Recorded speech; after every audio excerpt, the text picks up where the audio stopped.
Train থেকে নেমে পড়লাম পিসা সেন্ট্রাল। পিসা স্টেশন থেকে এবার আমরা বাসে করে পিসা স্টপেতে যাব। স্টেশনের বাইরে এসে এবার আমরা বাস ধরব। তো বাসের পথে রওনা হলাম।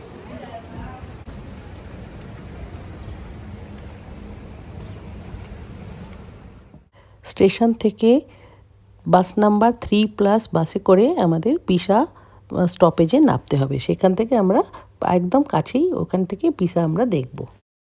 বাসে যেতে যেতে এই পিসা যাওয়ার রাস্তার কিছু ভিডিও আমি রেখে দিলাম। রাস্তাটা খুবই সুন্দর আর পুরো ফুল দিয়ে সাজানো, পুরো জায়গাটা ফুলে ফুল, এত সুন্দর লাগছিল দেখতে, কিন্তু খুবই ভালো। হ্যাঁ, একটু গরম তো ছিল, এটা ঠিক, কিন্তু ঘুরে আনন্দটা খুব হয়েছে।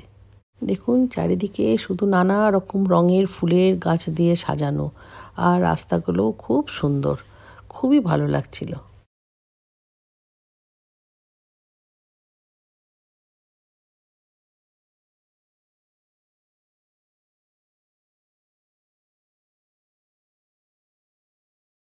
এইবার এসে গেলাম পিসা স্টপেজে, আর ওইখান থেকে একটুখানি মানে হয়তো 50 মিটার হবে ওর গেটটা।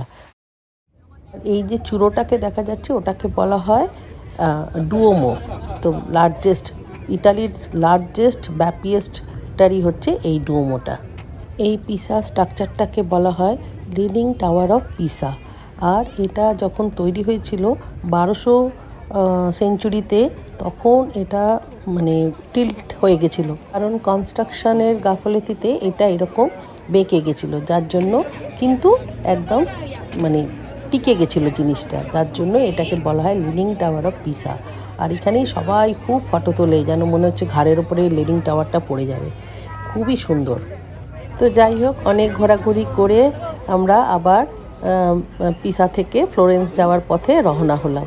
তো খুব ভালো লাগলো, জায়গাটার একটা ঐতিহাসিক জিনিস আমরা দেখতে পেলাম, এটা সবচেয়ে বড় কথা।